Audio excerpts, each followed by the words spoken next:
Tienes 1 minuto 50 segundos cuando se pone el terremoto, tienes que salir. Yo estaba buscando a Dios y relacionarme más con Dios. Estaba bautizada en Mazatlán, en Sinaloa.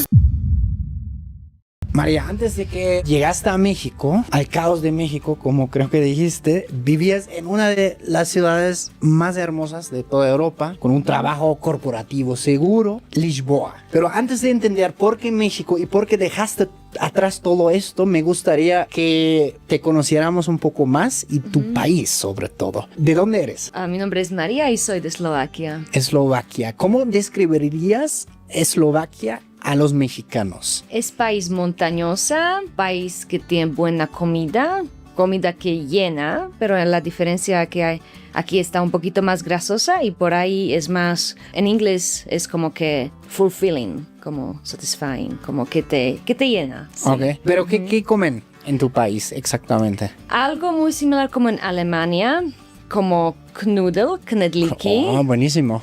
Pero en Alemania, knödel son como más en círculo y en Eslovaquia son un poquito más grandes. Pero son como bolitas de masa. Y me encantan. Son mis más favoritas. Es que sí llenan. Ajá. Y son en diferentes variedades. Lo puedes hacer como nomás blancos o a veces puedes poner pan adentro. Y las dos opciones son riquísimas. Después muchas salchichas muy buenas. Sauerkraut, kolagria, eso es mi favorito. Me encanta. Comida muy slávica, se llaman pirogi. Eso es en más países slávicos, sí, pero los dicen en como un poquito distinto, como en Polonia los dicen pierogi y los hacen en distinta manera. En Ucrania, Rusia, los dicen paleniki y hay un poquito de diferencia, pero de hecho son muy similares. Y pierogi son mis más favoritas con brinza. Brinza es producto eslovaco. No lo encuentras en ningún lugar y es algo como queso, pero no es queso. Es producto diario, o sea, muchos productos diarios. Okay. A mí me encantan productos diarios, por eso como mucha gente tiene problemas con gluten y lácteo, porque claro. Comemos muchos lácteos porque somos país montañosa y de montañas, pues se come mucho lácteo como yogurt, brinza, enzian, es otro tipo de queso y gluten, porque tenemos muchos buenos panes. Claro. O sea, pero, claro, hay la intolerancia, entonces aguas. Si estás en Bratislava en el metro. Que sí. No tenemos metro. ¿No tienen metro en Bratislava? No. Órale. ¿Cuántos habitantes tiene Eslovaquia en total, más o menos? 6 millones. 6 millones. Ok, solo en la cuenca de México, con toda el área urbana, pues, tenemos 23. Sí, yo nunca me pude imaginar. O sea, hasta que entre metro y de un parte a otra parte fue súper lejísimo, yo ya entiendo. O sea, y también cuando llegué a Zócalo y veía tanta gente, yo soy persona social, pero cuando llegué aquí me siento que ya soy introvertida, porque cuando veía tanta gente que es abrumador, o sea que ya no me siento tan social. Que wow, o sea, tanta gente nunca veía en mi vida, aunque en Bratislava, en capital, o en ciudades más grandes en Eslovaquia no hay tanta gente. Yeah. ¿Y esas fueron tus primeras impresiones aquí en México? O sea, ¿llegaste a la Ciudad de México y luego viste el Zócalo? ¿O cuáles fueron tus primeras impresiones?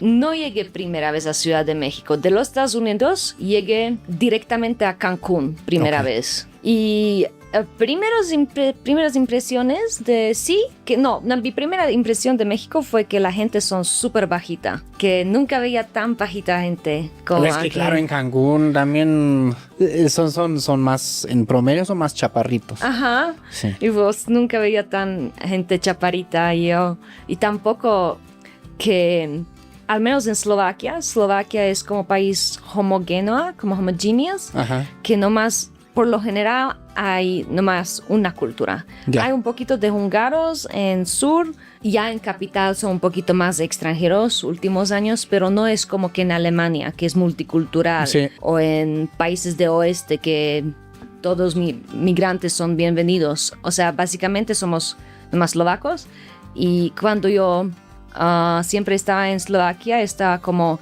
asombrada de tantas otras culturas, etnicidades, así que cuando llegué a México primera vez y veía otras etnicidades, estaba que, wow, interesante. Yo no vengo de capital, yo vengo de un pueblo tercero más grande. O sea, es tercero más grande, pero no está tan grande. ¿Cuántos habitantes tiene? 500,000. 500,000. Ajá. Como más o menos Chimalhuacán. 500. Que para mí eso fue siempre interesante y como que más atractivo cuando llegaron a mi pueblo, como la gente para intercambio que son, no sé, de Brasil. Y cuando tuve 20 años no hablaba ni inglés ni español, nada. Y hicimos como mi familia un intercambio de una chica de Tailandia y después de Brasil. Y desde este momento yo tuve como un hambre por las otras culturas, idiomas, y en este momento yo sabía que quiero conocer más de mundo. Y pues volviendo al tema de Cancún, pues veía otras culturas y sí me hizo interesante, y pues eso fue para mí algo especial, algo que wow, que mi mundo fue así, como tan chiquito. Y yo supongo que muchos europeos, nosotros pensamos que todos tienen que piensan como nosotros, europeos, pero cuando salimos y vemos que la gente piensa de otra manera como nosotros, europeos o los estadounidenses, pues después somos como, oh, interesante, hay otra manera Justo. de pensar. Y después de Cancún, ¿qué conociste en México? De estados conocí 11 estados o 12 estados. ¿Y fue en el mismo viaje? No, fue gradualmente. Ya. Ya estoy aquí cuarta vez. Es mi cuarta vez en México. Ok. Ya 11. ¿Qué te empujó a salir de tu trabajo corporativo en una ciudad hermosa, Lisboa, que yo fui el año pasado con mi esposa y también quedé encantada? Sí. Como, no sé, es una ciudad como con alma vieja, ¿no? Lisboa, porque lo que se ve que durante 100 años, cuando los portugueses dominaban básicamente el mundo, que hoy en día nadie sabe eso, pero eran los meros durante sus 100 años. Lisboa era la capital del mundo donde llegaban todas las mercancías, todas las especies, había mucha riqueza. Puede ser. Y todavía se nota como que esto, ¿no? Pero ¿qué te empujó a salir de la estabilidad europea, digamos, a buscar un poco más allá la aventura en México? ¿Qué fue? Eso dijiste muy bien, estabilidad europea. Porque en Europa vivía en más países, no solamente en Portugal, Lisboa. También vivía en bonitos países como Holanda, en Alemania un poquito tiempo. ¿En dónde estuviste en Alemania? En Nuremberg. Oh, muy bonito. Nuremberg, Franconia, Sí. Bonito. También en Düsseldorf. Ah, Düsseldorf, sí. Sí. Y pues estuve como algunos días en Berlín, pero no conozco Berlín tanto. Y sí, en pueblitos que casi no me acuerdo los nombres. Pero es que yo tuve antes, cuando estaba más joven, un sueño o una meta que ver todas las países europeas. Y una de ellas fue en mi transición entre México y Europa. Cuando pasé más tiempo en Europa, pues elegí Portugal porque recibió una oferta de trabajo.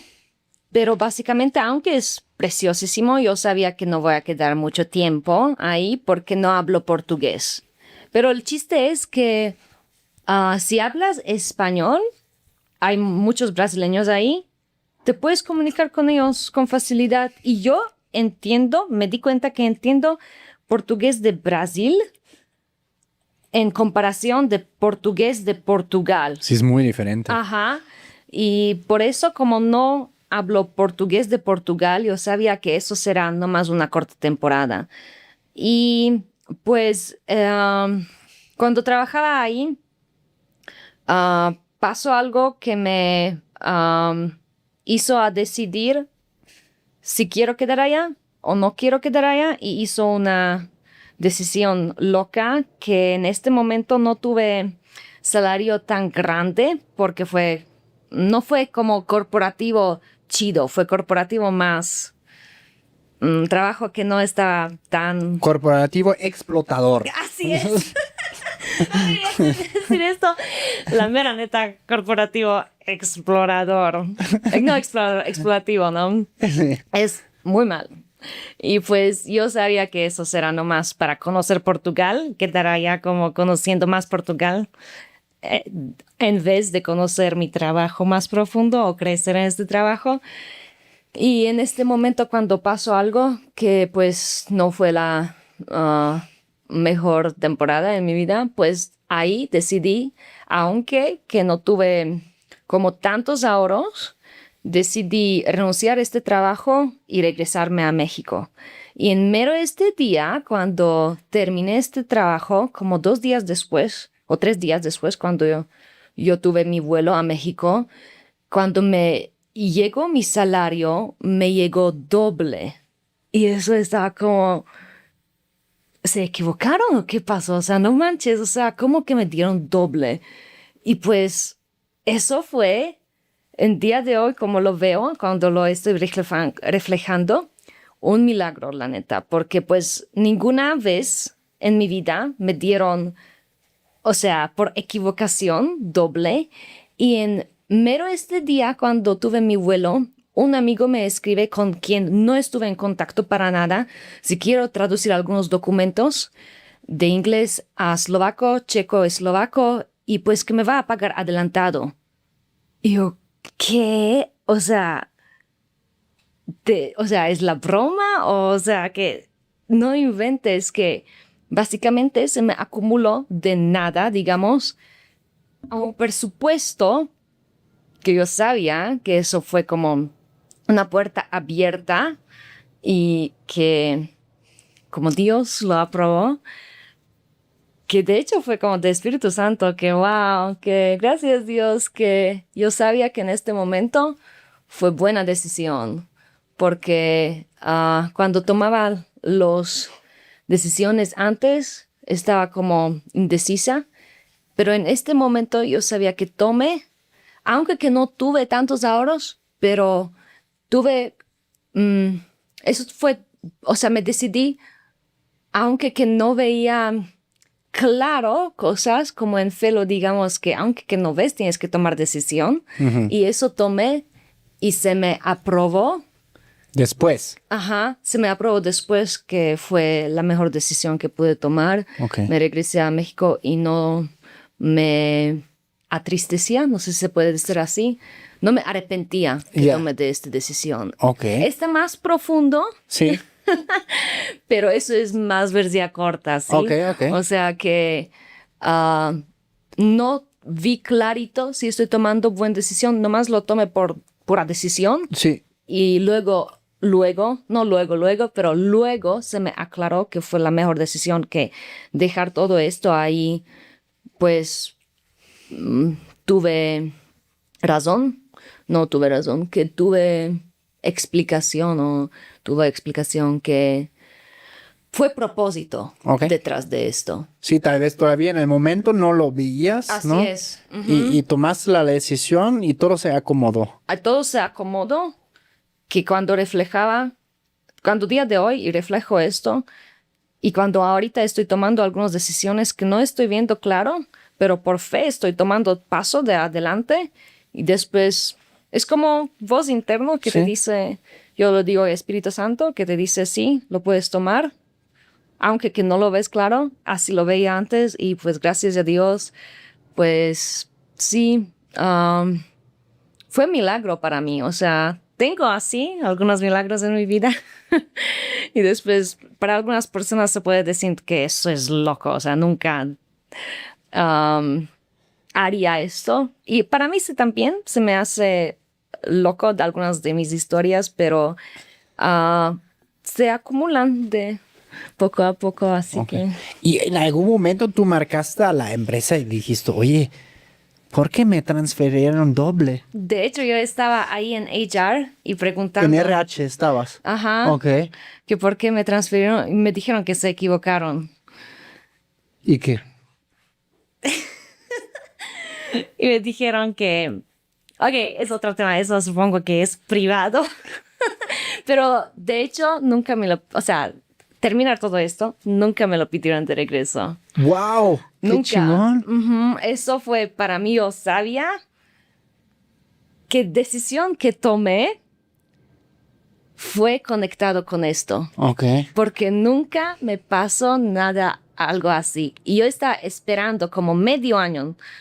No toqué nada de este dinero. Como medio año. ¿sabes? Claro, es lo sabio, ¿no? Porque Sí. igual es que, ¿qué tal si te dicen, no, es que sí lo vamos a necesitar, ya tenemos nuestros mejores abogados, Ajá, ¿sabes? nunca me contactaron de regreso. Qué chingón. A ver, igual comenten abajo si a ustedes les ha pasado alguna vez, si trabajan en algo donde automáticamente mes con mes les llegan los pagos en un corporativo grande, por ejemplo, que les pagan doble o triple sin creer. En Alemania a veces se paga doble, pero es en Navidad. Y además tiene una razón, pero eso no fue ninguna razón. Yo no estaba trabajando en esta compañía mucho tiempo. Ok. Y para mí eso fue... Yo estaba preguntando, o sea, ¿qué tengo que hacer con esto? Y yo sabía que es para mi viaje a México, o sea que... ¿Y por qué México? Ya lo habías decidido antes, que iba a ser a México tu Ajá, viaje. antes ya estuve en México. Ok. Y Ajá, querías perdón. regresar. Sí, fue siempre por alguna razón, pero una de razones fue yo tuve pareja. Otra vez tengo.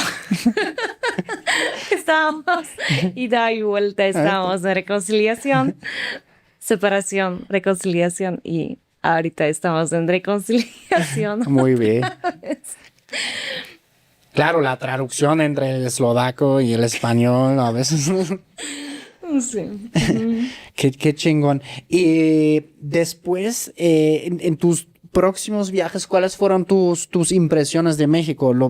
Primera vez comentaste, conoces Cancún, después ya conoces más partes, ¿no? Y Cancún, para mí, por ejemplo, es súper diferente a Ciudad de México, que es súper diferente al norte, que es súper diferente a Oaxaca. ¿Cómo fueron esas impresiones para ti?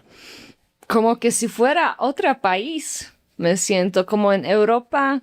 Dicen como todos los europeos son mismos. Para nada. Y además cuando a veces me ofende que me dicen que ay, Londres, pero Londres es súper inseguro, o sea que toda la Europa es insegura. Yo, Londres, Eslovaquia, pueblos chiquitos, es súper seguro, o sea, no sabes de qué hablas. Y pues aquí también me siento que cada estado es súper distinto y que me siento como, ok, hablan un idioma, pero un idioma. Bueno, la mayoría de las partes. ¿Cómo te pueden encontrar? English Factory by Maria. Eso es mi Instagram. María, muchas gracias hoy por caerle y contar tu historia. Eso fue Choque Cultural, el podcast que rompe burbujas y uno culturas. Nosotros nos vemos muy pronto. Chau, chus, agur. Chao, ahoy. Chauki. ¿Choki? Chauki. Chauki. Es manera más bonita. Si quieres ver las historias de otros invitados de países eslavos, es decir, Rusia, Ucrania, Polonia y muchos más, da clic en esta lista de reproducción.